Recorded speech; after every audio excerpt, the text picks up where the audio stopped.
दूसरों को गिराने का प्रयास करेंगे।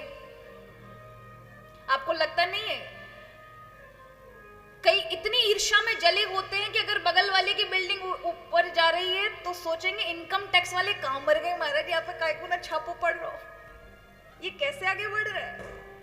अपने से शांति नहीं होगी जितना उसकी बिल्डिंग से महाराज अशांति हो रही है।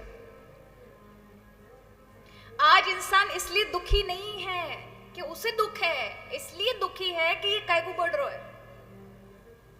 सुंदरकांड में आप देखते हैं ना, हनुमान जी कहां जाते हैं, जब भगवान लंका में जाते हैं तो लंका में जाते हैं तो रास्ते में कई राक्षसी मिलती है। तो समुद्र में जा रहे थे, उस समय कौन सी राक्षसी मिली, सिंहिका।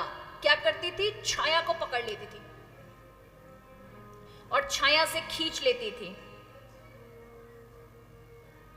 कोई ऊपर, अब देखो मछली नीचे रह रही है उन्हें नहीं पकड़ती थी, किसको पकड़ती थी, जो ऊपर से उड़ के जाएगा उसको छाया से पकड़ती थी। ये वो लोग हैं महाराज, अपने बराबरी अपने नीचे वालों को परेशान नहीं करेंगे, ये देखेंगे हमसे ऊपर कौन उड़ रहा है, बस बाही को महाराज उसको देखेंगे कि इसकी पोल क्या है, वहां से काटने का काम करेंगे। ऐसे लोग कभी हमारा जीवन में प्रसन्न नहीं हो सकते, कभी जीवन में खुश नहीं रह सकते, जीवन में हमेशा मात खाएंगे।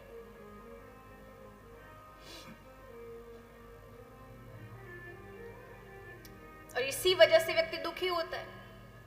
पहले साइकिल थी महाराज, पड़ोसी मोटरसाइकिल पे आ गया तो साइकिल का मजा बेकार है। अभी वहां तक पहुंच कर आए, खूब पैसा कमा के बाइक तक आए महाराज, तब तक पड़ोसी 4 व्हीलर में चला गया। अब ये दुख है, ये बाइक शांति ना दे रही, अब तो बस वो 4 व्हीलर आए, 4 पहिया वाला वाहन, तब जाके आनंद आए। जैसे ही 4 व्हीलर पर लेकर आए महाराज अपने आप को, तब तक वो प्लेन में निकल गया, मजा ही बेकार है महाराज। तो व्यक्ति कब तक कहां तक बराबरी करेगा, हर जगह उससे आगे एक लेवल पर खड़ा मिलेगा, और जीवन भर हम इसी में ही अपने पूरे जीवन खपा देते हैं, पूरी आयु खपा देते हैं।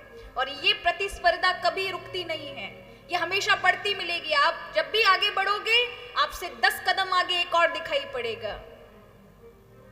और कभी व्यक्ति खुश नहीं रह सकता अगर इसी कंपेयर में रहा कि मैं इससे बढ़कर बनूं, इससे बराबरी करूं। किसी से बराबरी नहीं कर सकते, आपसे भी बड़े बड़े होंगे। इसलिए कहा कि भैया यहां पर बलवान होना और बल के साथ बल का उपयोग अच्छा कल्याणकारी हो, लोगों की भलाई के लिए हो, ऐसे लोग कम देखने को मिलते हैं। पर यहां पर महाराज बलराम जी ऐसे हैं जिनका बल समाज के कल्याणकारी है, समाज के लिए।